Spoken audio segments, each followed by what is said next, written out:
Ah, Get him out of here. get out of here, skeleton. Get out of here, skeleton of modernity. I like skeleton of modernity. Welcome to the Halloween edition of Wicked Opportunities Live. I guess thing has to wear his glasses or something. Oh yeah, I've got them on. I feel like when I have my glasses on, I'm more like a Beast from the X-Men than I am werewolf. I almost spilled my coffee. I don't know. I have to explain what I am, who I am, or if people are going to know. Okay, let me get seated here. This is why we usually get seated before we start this thing.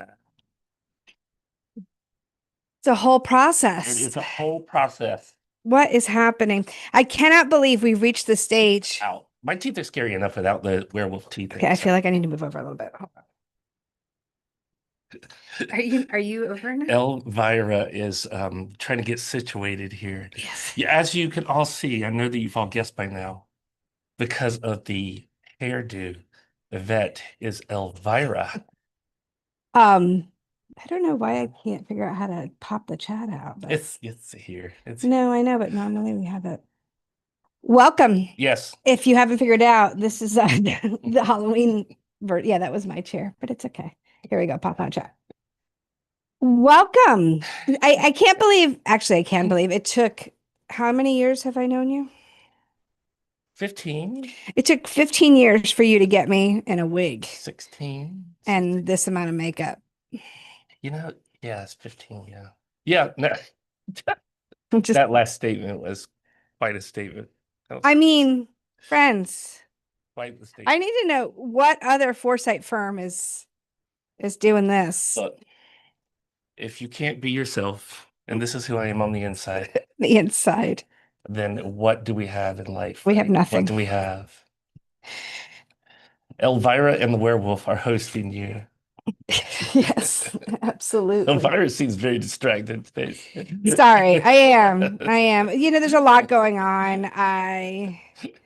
Okay, I'm present now. It's a live stream. It's emergent. It's emergent. It is emergent. All right. So as I And this said, hair is itchy. welcome. Well, it's gonna be itchy. You gotta just deal with itchy. Monsters Okay. are itchy. That's one of the things that we now know about monsters is they're often My mom had a similar wig growing up. I need to dig up that picture. that she just wore to the supermarket. Yes. Oh, Yes. My mother went through a stage in the 70s where there was a lot of wigs happening. And yeah, this was pretty popular. I mean, I don't know if it was this, was like this long, but definitely this part was it was a vibe. yeah, it is a vibe. So you didn't know about a week ago what you wanted to be for the live stream. We were still deciding. Don't worry, there were several costume So choices. so this is our third year of hosting a Halloween special live stream. I can't believe we didn't bring out the fog machine, but I guess you have to have. You would choke in here. The fog machine's for outside. It's heavy duty. Okay. She wants to bring the fog machine in the room. Just saying. They'll be calling the fire department in a few. Anyway, so this is the third year that we are dressed up. And Ashley just asked me, I sent her a picture of me. She said, are you Lady Gaga?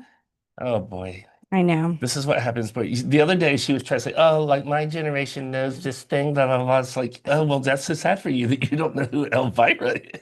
Yeah. So if you don't know, look her up. So this is the third year we're doing the Halloween special. And the other 2 years, it was for me a very like same day, what do I have in my closet type of situation. But they were good though. Yeah, they were cute. I did. Look at them, they were good. I did The Riveter. that was last year because Yeah. we still had hope. Yeah. And now it's gone. And now it's gone. So is Elvira the Princess of the Dark or something? I mean, I think that's appropriate. Yes. And television and late night television. Yes. So, yeah. Yes, I'm embracing my inner Elvira. And then the year before that, I did Grease. I did Sandy. Yeah, you were but in her like leather like outfit. And I thought that time that I had put a lot of makeup on but it does not compare to this getup that I have, which, yeah, again, for those of you that know me, I don't wear a lot of makeup day to day. I really rely on the Zoom filter quite a bit. I wonder what the Zoom filter thinks of this right now, because Yeah, it's probably struggling a lot. So. But yeah, so we were scouting around the Halloween and spirit Halloween stores. Yeah. And did you already know this is what you wanted to be? Yeah, sort of. I was like, because I'm a prosthetic kind of person. I don't like to wear the mask. So, we did makeup and I've got took pieces from different masks. Taking that statement out of But see, look, actually, the eyebrows aren't much different from normal. Yeah. There's not as much gray in them. Yeah. I'm a prosthetic kind of a guy. That statement taken out of context could mean a lot of different things. So I'm glad that you elaborated. Welcome to Wicked Opportunities Live. Welcome to Wicked Opportunities Live. This is not far off from Elvira, as a matter of fact. Yes. He was the queen of darkness and sexiness. Yeah. We're talking about maybe expanding the business to an Only Futures channel. So if you're interested in that kind of look, the economy is what it is, and sometimes you just have to think. I'm sure there is a New York nightclub that would suit the two of us right now. I mean, actually, quite well. Yeah, it's like we were walking the dog dressed up like this, and nobody even blinked an eye here in suburban Central Florida. Actually, two guys were driving in a work truck, and they screeched the brakes. They did. Asked if they could take a picture with Frank, not me, but with Frank. Probably with me would have made their wives mad. But yeah, with Frank, so his day was made. Yeah, so I think that this is a natural progression. I don't know what this means for next year. It's a little scary.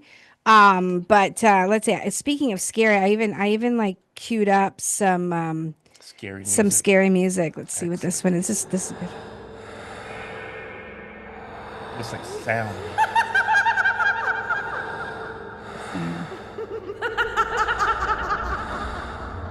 If we had a fog machine, it would be perfect. I think it would have been perfect. But look at some of our new additions in the background. We've got the dead flowers with Frankenstein, and then behind you is Dr. Jekyll and Mr. Hyde. Oh, and you set the skeleton back there. I did.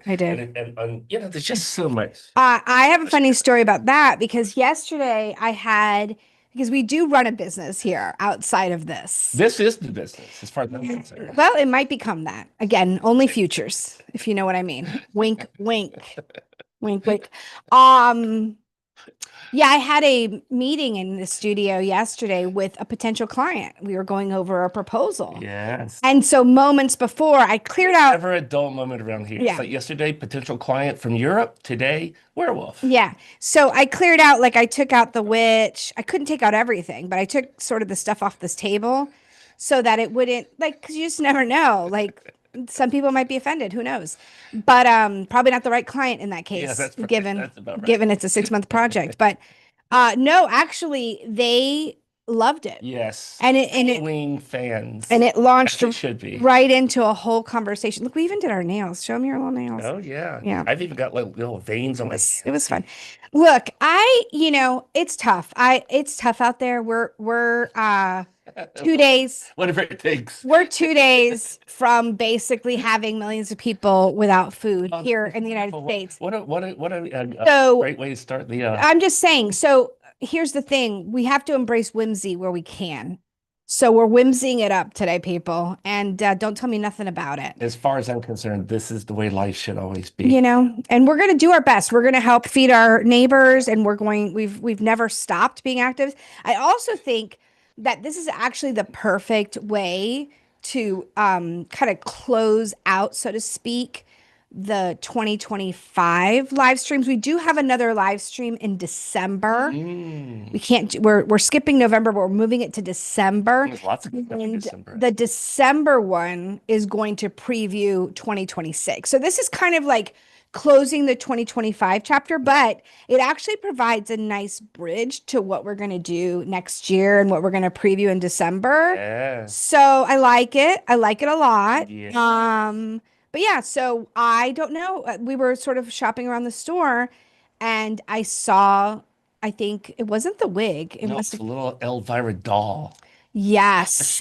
stuffy. And I thought, geez, there are parts of me that look just like that. Maybe I should be Elvira. Elvira stuffy. They sort of go hand in hand. Yeah. Stuffy of you. Catch my Stuffy, drift again. boobies, what have you. Catch my drift. Anywho, so that's how I ended up. That's how I met your mother. That's how I ended up. Very good. You know, I missed not having, I don't even remember what this is, but let's see what this is. The spooky. The spooky. You should have done a wolf, like, yeah, don't do that. I liked your idea of me having a chain to hold on to you. That would have been a nice move. Anyway, we are going to talk about foresight stuff, believe it or not.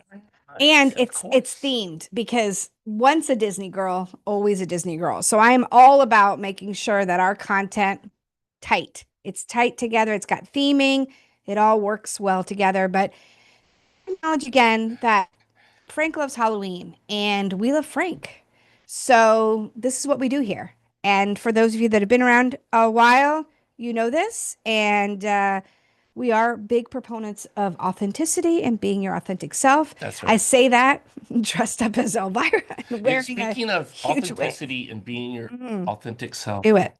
I am actually wearing a special shirt today. Oh, can you see it? Yeah. That's good. Let me move this over. Can you all make out what that is? Black cat dressed as a witch, kicking a flaming pumpkin skull. That pumpkin has like an interesting hairdo, and he's orange, obviously, because he's a pumpkin. He's got like a swoopy hair. Interesting. Kick you to the side, kick you to the curb, if you get my gist. Anyway, I have a feeling that this is who we are, friends. In our recent program, our authenticity may have rubbed someone the wrong way. Oopsie doopsie. Woo. Too bad. So sad. Well, I mean, of course, we semi-jest, quarter jest. I don't bet. But the point really is, the bigger point on the good side is that futures must be for all. Yes. And there can't be some who are part of the all who say that the futures are only for some. And so if you want futures to be for all, you have to include those who believe futures are for all. I will also say that that makes sense. You do the math. That all joking aside, we've got a like an evil laugh. All evil laughing aside. That, you know, part of what I think makes our firm unique and our approach unique is that we try not to take ourselves too seriously. And that's on purpose. I mean, obviously that's our personality too, but it's on purpose because if you're looking to practice this work, whether inside of an organization or, you know, externally, you have to make it accessible. I mean, people are already intimidated by the future. And we're going to talk about people feeling intimidated about change today. Yeah. And so if you come at it from a standpoint of you're the expert, you're the sage on the stage, you're going to, you know, correct them. You're the, not only is that not possible, you can't know everything. You don't know anything about the future, honestly. But also, you know, you don't open the door for people to become vulnerable. And for us to create better futures and to create transformative change, we have to start with being vulnerable, with, you know, knowing that, you know, we're going to be cringe. Like, as my daughter would say, you're so cringe. I am so cringe right now to her. She would literally die. You have to be willing to like just put yourself out there and to make this work accessible and to bring others along. And that's the whole point. So yes, we're doing this because Frank loves Halloween and it's an annual thing for us, but there's a deeper meaning too for us. And it's not like an offshoot. We host this live stream, the Halloween one, you know, every year because it's, you know, right in line with our brand and the way that we approach the work and the way that we encourage you all to encourage your community and your stakeholders to have agency in creating better futures for all. So we hope that you appreciate it. This provides an hour of whimsy and gives you inspiration and makes you laugh. And Yeah, and we're having fun. If nothing else, we're having a If great nothing time. else, we're having fun. We're having a great time Life is over too here. short to not have fun. So, Absolutely. and So I love what Douglas Rushkoff's been saying for the last couple of years. He was like, not, it's not that we're not acknowledging that we're in the midst of a global polycrisis, but the way that we move through the polycrisis together is to instill and embrace joy and enchantment and love and excitement and fun and all that, but joy. And he said, like, you can often feel like, how can you be like this in the midst of this? But he said that's exactly when you need to be, because it's joy that overcomes the joyless. yeah. Um, and we were sharing this past week on the Dragonfly Journeys gathering that was this past just 2 days ago, Mhm. Tuesday. And we were sharing one of Douglas Rushkoff's new short videos. And on it, he was saying that, like, they're the ones who want to instill fear. They're the ones who believe that the apocalypse is inevitable. That's not us. And they're the weak. We're the strong. And when he said we, he wasn't trying to separate humanity. He was just saying, like, look, there's 5 billionaires and a bunch of followers who, run off of fear, not the large mass of people, Yeah. because that's just, people trying to seek identity, and they're scared, and they've been made scared, and they've been made fearful. And we're here to meet people where they are. Don't leave them there. Bring everybody into the joy.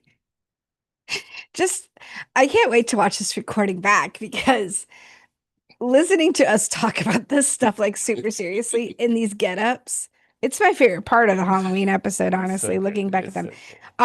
So yeah, so thanks for He's gonna put his glasses on. yeah, Elvira might also do that as well because she's getting a little older. Yes. Oh, that's good.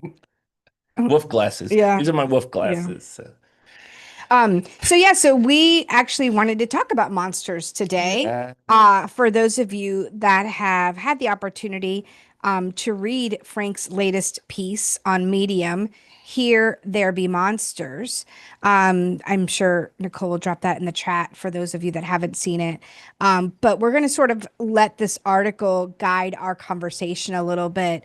And you, in this piece, talk about cracks, edges, and shadows that awaken futures for all of us. And of course, love the tie-in of monsters. We've talked about monsters in the past. We have a whole podcast series debunking myths around monsters and the like. We did a series on zombies. We did a Frankenstein series. We did Frankenstein, zombies. I want to say there was one more, but I can't remember. Nicole will remind us. Yeah, But aliens. aliens, you're right, you're right. Aliens. And that's a great podcast series. Those are So those were podcasts that we did, debunking some of those metaphors.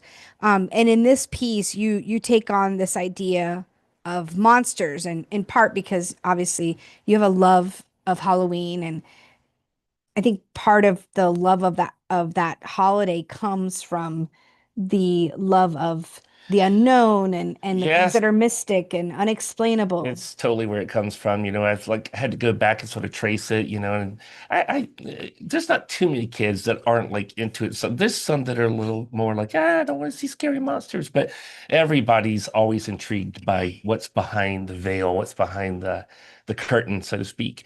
And as I've grown older, I've kept that love. We were driving around last night and we heard a DJ say, like, I think, what is the cutoff age for dressing up for Halloween? And he said like 12 or something. And the woman was with him and was like, what are you talking about? And if any age person comes to your house to trick or treat and you have candy, please do not police what age people should be having fun and whimsy, as long as they are not hurting anybody or Yeah. being disruptive, That's right. and they are genuinely looking to trick or treat. You Yeah. don't know Yeah. someone's situation. You don't know their, mental capabilities or their desires or their hopes or their dreams. And who are we to decide you don't get Yeah. to participate in this? Anyway, that's not where you were going. I think but that's what couldn't he was help it. trying to say, but she was like, "Oh my gosh, don't steal people's joy." Yeah, I mean, who And made you in charge? they were cutting up about it, but Yeah. it's like I told Yvette later, I was like, "Yeah, that's just that's the opposite of why, as a 60-year-old, adult, the adult part might not be true, but the 60-year-old is. Um, oh, I love this. I'm working on my cemetery statue costume. I love. Oh my That's so gosh, that's awesomeness. gonna be good. Um,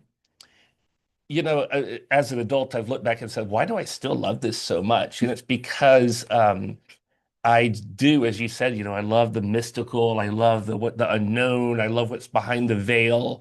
Um, and I think it's one of the reasons that I love being a futurist. I mean, we also I wrote an article a long time ago about how when we were a kid, my mom and stepdad let us use the garage as um, a mock sci-fi studio. We used to film Super 8 videos in there and make dioramas and models. And I thought I was going to grow up and be a sci-fi film producer or a director or maybe a like Rick Baker, a costume maker for films. I really thought that that's what I was going to do. And instead, I became a futurist, which I think is an adjacent field. So similar. Yeah, so I think it's an adjacent field. A lot might not think so, but I think it is because in futures, we're really looking towards the unknown. And Yeah. oftentimes that can scare us a lot. As a matter of fact, we can see the future as being a very monstrous thing. And that's why a lot of people don't like change because they want things to remain the same. And the unknown and change looks very scary and monstrous to Yeah. them. And I would take it a step further because I agree with you. And I also have become a lot more aware over the last several years of how metaphors and stories and narrative are used to control people. That's right. And so you're right, we're taught from a young age to sort of be fearful of monsters. Um, but it's interesting that those in power and wanting to maintain the status quo Hmm. like to create monsters where there are none That's right. and use those fears against, the populace in specific hope of keeping everyone paralyzed and having them not look for a better future or demand a better future. That's right. And along those lines, we can then start to ask who is the real monster? Mm, Because if people don't want to um, flow with transformation and change, which is the only constant there is in life, mm. and they want to keep you locked in the dungeon of sameness and the status Yeah. quo, Yeah. then we start asking who is the real monster because it robs us of imaginal anticipation. Yeah. It co-opts or neuters imagination.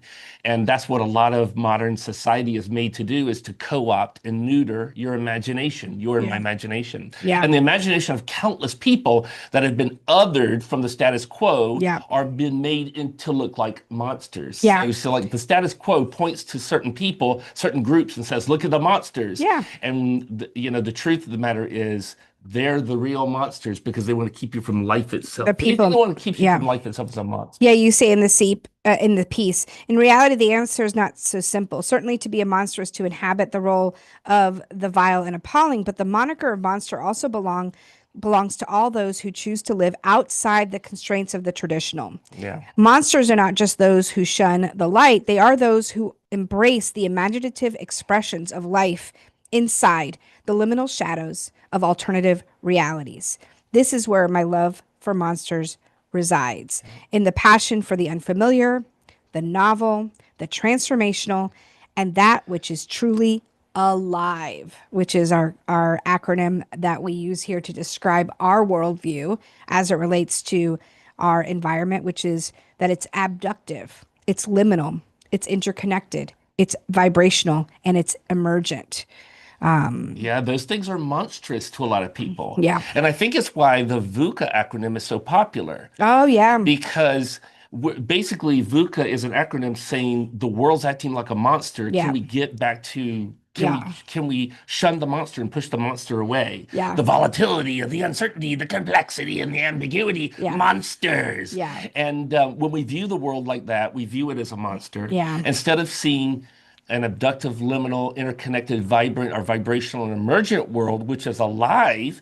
And but it's funny because that we in wanting to keep things non-abductive and not walk in liminality and not have things emerge on us and not worry about whether we're interconnected with the rest of the world, we view alive as the monster. Yeah. When in reality, alive is the beauty and the life. Yeah. But there is a funny thing here, because in the article, I twist that a bit and say, but it's still a monster. They are right. It's monstrous because it's monstrous to the status quo. Yeah. I was going to say that I think inherent in all of this too is this notion that, fear is a powerful tool. Yeah. But it's a powerful tool, again, for those seeking control, seeking dominance, That's right. and seeking to maintain their power. And I mention this because I know it's obvious, right? VUCA is an acronym of fear. Think about it. All of these other acronyms are acronyms of fear, and they are either calling you to be fearful or saying, if you're fearful, you're right. You should be fearful. Yeah. And while we all can sit here and understand why our governing, authoritarian powers might be using fear and recognize that, and that's important to the equation here, recognizing that's what's being used against you. I just want to call out that as futurists and as change makers and as transformationalists, it can be tempting to use the same strategy of fear. That's right. How many people have said, oh, if we don't do this, we're going to lose democracy, which I'm not arguing with. If we don't do this, the sea level will rise. And okay, I'm not arguing with that. But here's what we know to be true. Yeah. We know that fear inspires paralysis. So if you want people to not do anything, use fear, which is why it's such a powerful tool. Create a monster, yeah. In the current toolkit of those in power. Yeah. But if you're looking, as we are, as futurist change makers and transformationalists, to change behavior, to have people stop using fossil fuels, to have people start becoming active in their communities, then fear isn't going to cause them to change their behavior. It's going to cause them to feel paralyzed and entrenched and feel like they can't do anything about it. So it's a double-edged sword. Both edges are just as problematic, whether you are wielding fear to try to create what you feel is positive change, or you're wielding fear to try to maintain the current power structures. This is a lesson on why that doesn't work. But I know it's beyond the topic of today's live stream specifically, but I think it's core to the whole monster message, right? Is that the whole point? And so what should we be fearful of? If we could change our relationship with uncertainty, if we could change our relationship with complexity from one of fear to one of curiosity, to one of amusement and enthrallment and fascination, Yeah, that's right. and understanding that it's all natural and that to ebb and flow and shift and change is what nature requires of us. That's right. And it is actually foreign and artificial. Yeah. How have you ever grown a plant? Have you ever been able to keep it the exact same size, shape, color throughout every season? Of course not. It grows, it dies, it withers, it loses flowers, it gains leaves, what have you. So yeah, it's just kind of interesting, the whole fear piece to me. Yeah, the fear piece is amazing. And so creating monsters. And if we can create monsters, we think it changes things. But if we also create monsters, we think it will keep people away from certain things. Yeah. And then we can point to monsters and we can direct the future we want by saying avoid the monsters. Yeah. And I think a part of our message here today, which is a little bit different from what Yvette was just saying a minute ago, there's many different angles to this. Yeah. Is that true futuring will lead us into the monstrous places. Yep. It won't lead you to the normality. It won't lead you to the status quo. It won't lead you to the dominant narrative. It leads you into monstrous realms, or the places where we think monsters dwell. Yeah, you say in here, we need monsters. We need monsters. They humanize us. They rehumanize us. That's right. And they unravel the deception that monsters are separate from us. We're all monsters. Sometimes that's awful, and sometimes it's a reflection of the beautiful weirdness, wildness, and strangeness in life itself. Embracing the liberating transformation beyond the impoverished imagination of sameness and control is to embrace the awe, wonder, and enchantment of monsters. Yes, so woo, love the werewolves and love the vampires, and because they represent that which has been outcast from the rest of Yes. society, really. Um, as a matter of fact, I think somewhere in this article, I briefly did like a uh, sort of a list of people coming after the monster. Remember Beauty and the Beast and Yes. Gaston getting Yes. all the villagers together and with pitchforks and Yes. and they like are ramming the door, kill the beast, kill the beast. But who was the real monster? It was Gaston. And I forget what the other list in there I put, but it's like you've got this in film before of the beautiful, male, protagonist. She's the lucky girl I'm Yeah. going to marry. Right, and the real monster is always Gaston. Yeah. It's not the Beast. The Beast lives on the outskirts of the town, not welcome with the rest of the community because they want everybody to look the same, smell the same, be the same, do the same. And when we try to keep the future something that's just official or unraveling from where it is today, we're Gaston. We're playing the role of Gaston. And when we let 5 billionaires direct where the future's going, who is the monster here? But they tell us we're the monsters, and maybe we are. Maybe we need to go get them and scare them. I would say that we are. Yeah. So let's talk about the cracks, edges, and shadows that you. Well, that's where the monsters live. They live in the cracks and the edges and the shadows. And if you get a chance to read the article, I was using pictures from our trip to Iceland last summer, or the summer before this past summer. And because just if you've ever visited Iceland, and there's other places like this on Earth, like the landscape itself is monstrous. Yeah. And not in the sense that it's the floor is hot lava, Nicole. The floor is lava. But in the sense that like it's so massive. When I was at the warm data training several weeks ago, I met a individual, and she was telling me that one night she was camping in the Alaskan wilderness, and it had gotten dark, and so she kept making her way towards, I guess it's Mount McKinley. Is it Mount McKinley? Denali? Mount Denali? And she said, but it got dark. And so she set up the tent when she thought she was in an open field and went to sleep. And when she woke in the morning at dawn, the sun was just coming out, and there was the mountain. And it was the biggest thing she ever seen, and she was closer to it than she thought. And it was like she got out of the tent, and there was this monster in front of her that just made her feel so small, but also so inspired, so fearful, but also so fascinated at the same time. And when she was describing this to me, and the reason she was describing it to me is because we were talking about foresight and futures being just like this mountain that you wake up to and you go like, God, just in my soul, I'm overwhelmed. And in Iceland, there's these cracked caves, there's these edges that you stand on cliffs, there's these glaciers that are like shadow work inside of your own soul that opens up the monstrous to you.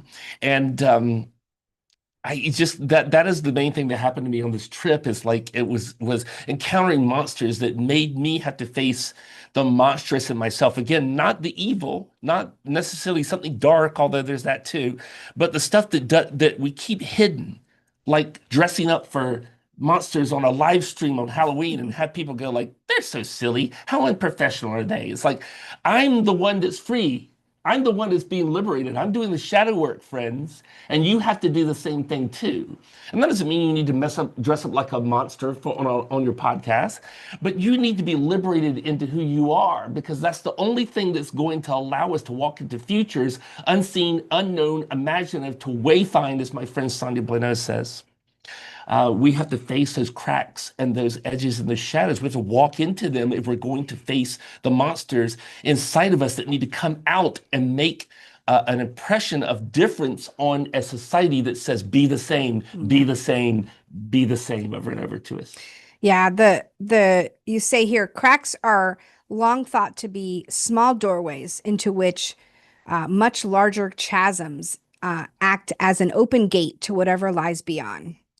You said, you quote here, this superstition originates from African and European folklore. It was believed that cracks in the earth, whether it be sidewalks, cracks in asphalt, or anywhere on the ground for that matter, were portals to the supernatural realm. Humans stepping on cracks may invite or release unwelcome spirits into the human world and do one or one's family members harm.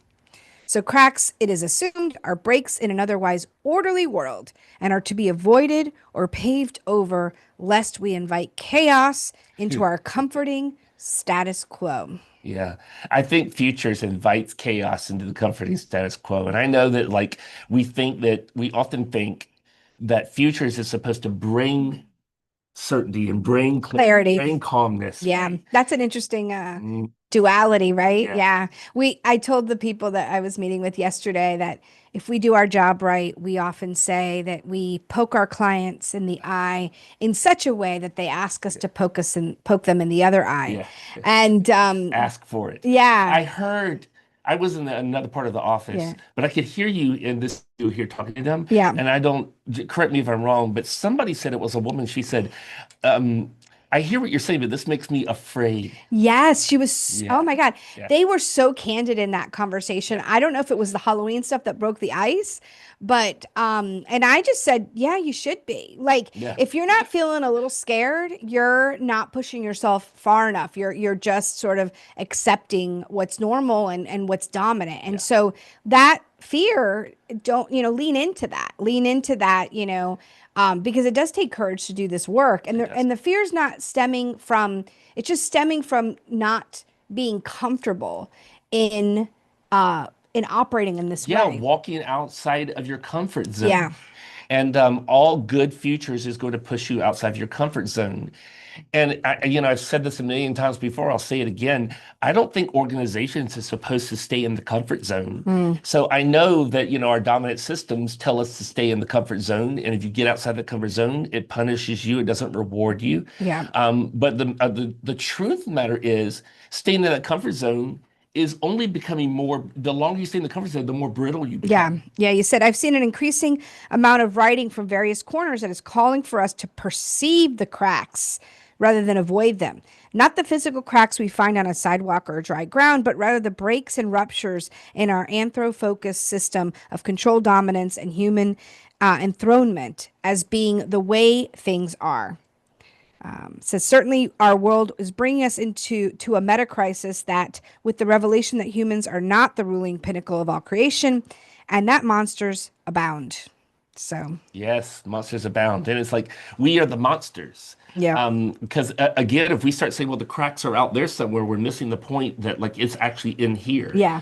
How many millions of times before I pass from this mortal coil will I quote Rilke, the future enters into us. Yeah. And that's a monstrous activity for the future to enter into you and to F you up, Yeah. before it manifests through us. I'm sure that's what they were thinking when they quoted the future enters into you to F you up. And then And it's Rilke good. he was a German, Yeah. he was I'm sure he beneath the cursed. surface somewhere. Sure he cursed. Function, form and function. You go on to say, does embodying the reality that the cracks are all of us, as you're saying, that all of us are the monsters who embody the transformative force of life's ever evolving manifestation. Does that change what it means to be human? Most certainly, you It say. does. Does it mean that we must search for the cracks, illuminate the cracks, yield to the cracks in order to break free from the numbing lifelessness of systemic normality? Only in the sense that it means that we must yield to the beautiful perception that we are intricately connected to the very essence of the cracks woven into the monstrous island of meaning that constitutes all of us, and that we were never observers from above nor observers from beneath. Yeah, I mean, anytime we create that duality and we say like, well, I need to walk into a crack, don't worry, that work's going to happen inside of Yeah, yourself. And so, how many times have you said, look, you could do futures for strategy or innovation or organizational development or whatever, but really it's about futures starting in here. Put yeah, your own mask on first, and this is where the change has to take yeah, place. It's not we don't need change of systems, we need change of hearts and souls. yeah. Put And your own mask on yeah, first. so you Oxygen can mask. become the monster before you Yeah, can help other people yeah, seek the the awe-inspiring, Yeah. wonder-inspiring, enchantment-inspiring monsters for themselves. I love that. Put your oxygen mask on first, or in this case, put your monster mask on. That's right. Before you helping others. I love that. Yeah. And again, just to bring this back to like an actual, example, in that conversation again with this prospective client who we're hopefully going to do a scenario project for, one of the questions was, they already know that one of their competitors does foresight. And so their question was, if they're doing scenarios, how will our scenarios be different? Won't they be basically the same? Because we're in the same industry and we serve the same customers.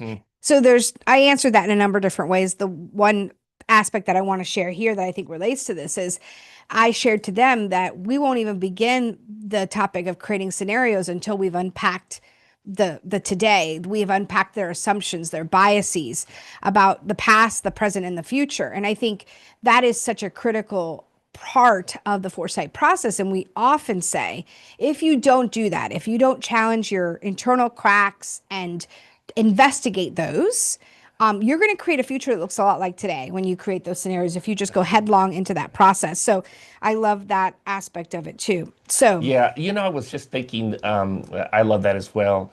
I don't know if this directly relates, but our good friend Pablo Reyes. Oh, yes. He is spending time in Dubai right now because he's going through the program. And of course, the Dubai Futures Forum is coming up soon. So he's just going to hang out over there from Chile to Dubai. And he was reading this article. And we'll be in Chile when he's in Dubai. I know, too. So that's, so we're gonna his house. We're missing Pablo. Maybe we could stay at his house. Yeah. His house.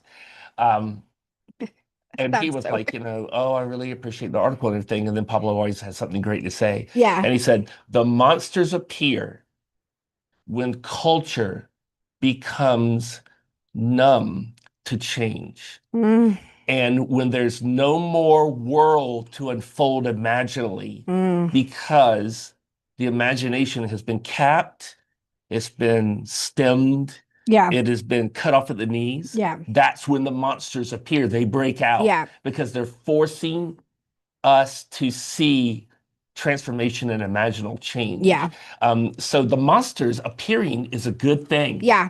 It's kind of what you said about here about edges. Edges exist at the end of what is known.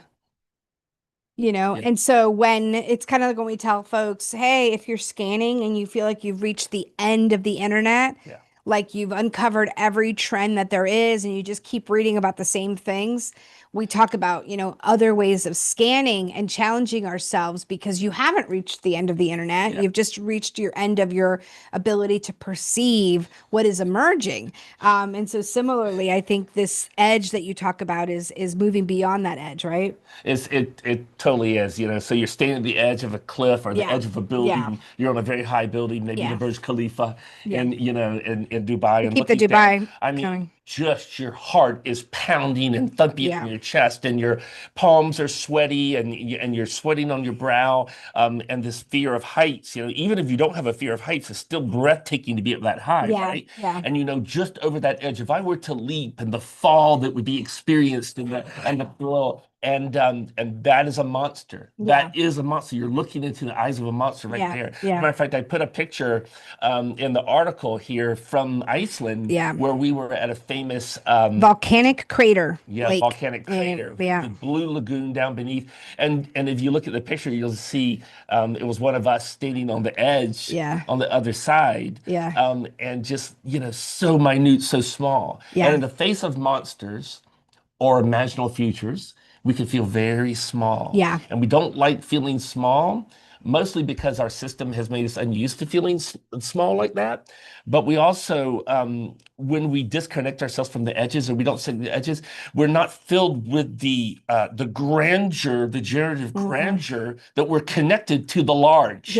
And we're part of the large. And so stop trying to get away from the edge. The edge is where monsters live, and we so desperately need monsters.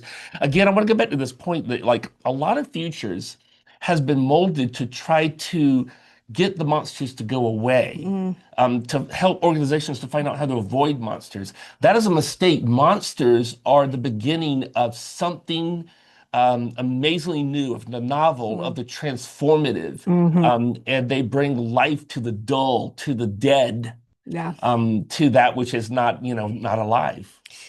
Two things. that I want to add to that. One, if you do check out the article and the picture of the volcanic crater, it reminded me of when we were in Iceland, and we had pretty much scheduled a lot of different things. We knew where we were going, Yeah. but I believe that particular day we were like, okay, Yeah. we have some downtime. Yeah.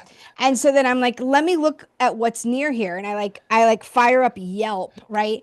And okay, you have to recognize that we live in Disney World, basically. Yeah. And so, like, if you fire up Yelp here, I mean, you're gonna see all manner of stuff, like, but all very like manufactured. I love Disney World. I do. Don't get me wrong, but it's all very artificial, manufactured. There's a lot of strip malls. We have a lot of nail Lots of salons. plastic, Yeah, there's and non-monstrous. nothing is Yeah. very old. Like everything is, like if it's more than 20 years old, we're tearing it Just tear it down. down. We're tearing it down Tear it and we're down. putting up a car wash. Like this is, I mean, this is just the reality of where we live. And so, It's an old Eddie Izzard skit. yeah, He said, we've had this, building up for 50 years. We're in America. Tear it down. tear it down. So when I looked in Iceland and we had some downtime in Yelp, and literally this volcanic crater shows up.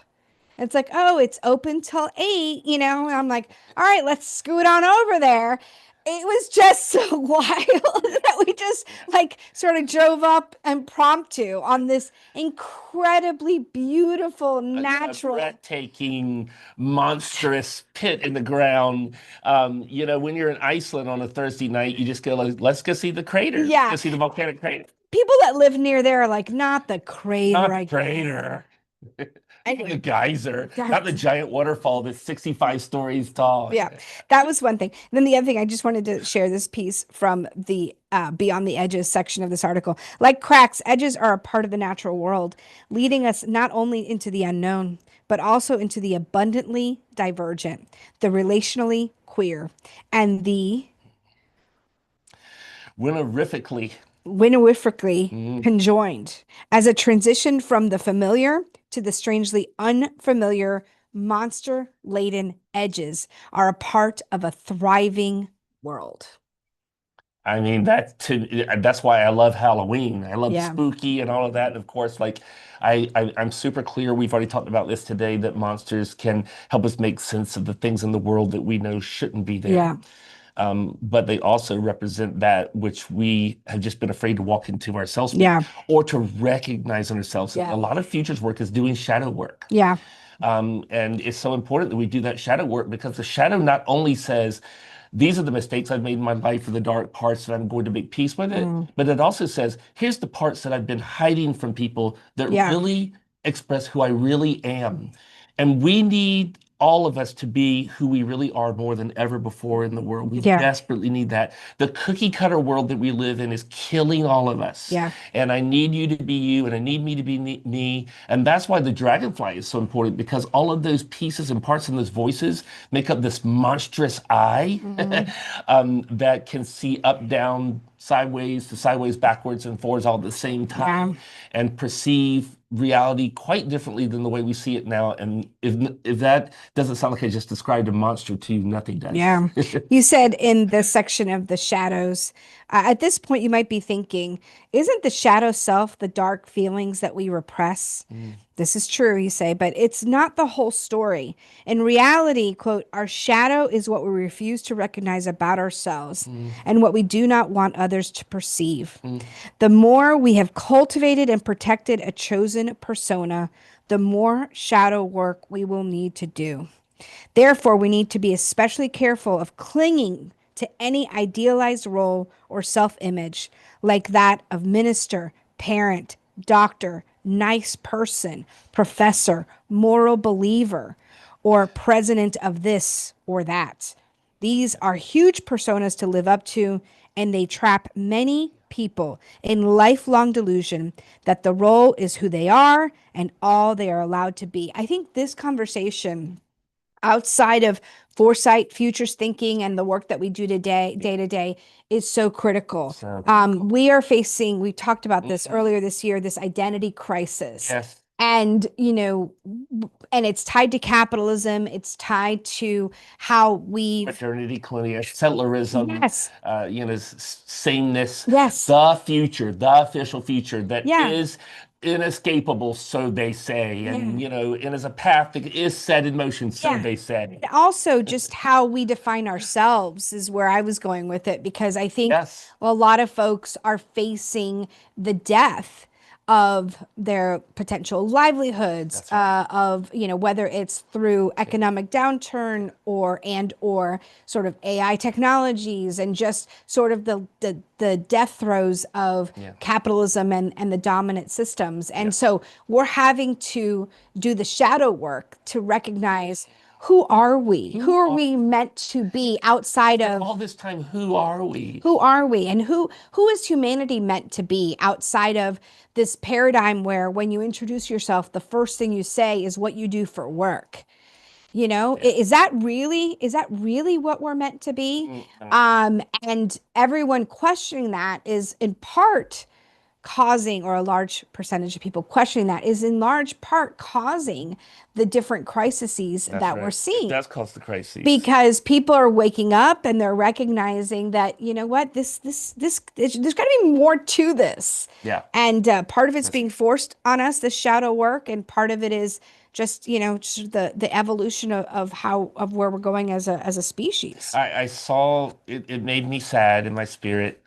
I saw someone say yesterday, I'm working on a new book and it's about market-driven evolution.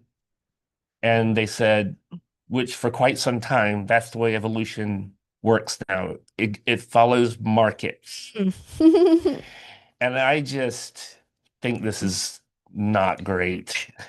And that's putting it nicely. And it reminds me A also, little bit like the cart in front of the horse. so Methinks. Methinks. there is a truth to it, but it doesn't mean it's good. Because again, this is back to um, I don't think I would call that evolution, but I okay. wouldn't call that evolution. But I understand why we call that evolution, and we think that we have separated ourselves so much from the beauty of the cycles and the rhythms of the biocosmological. And when we reconnect all that, there's futures that want to emerge. Market-driven evolution is us making a future emerge, Yeah. and it's not understanding what wants to emerge through all of us together.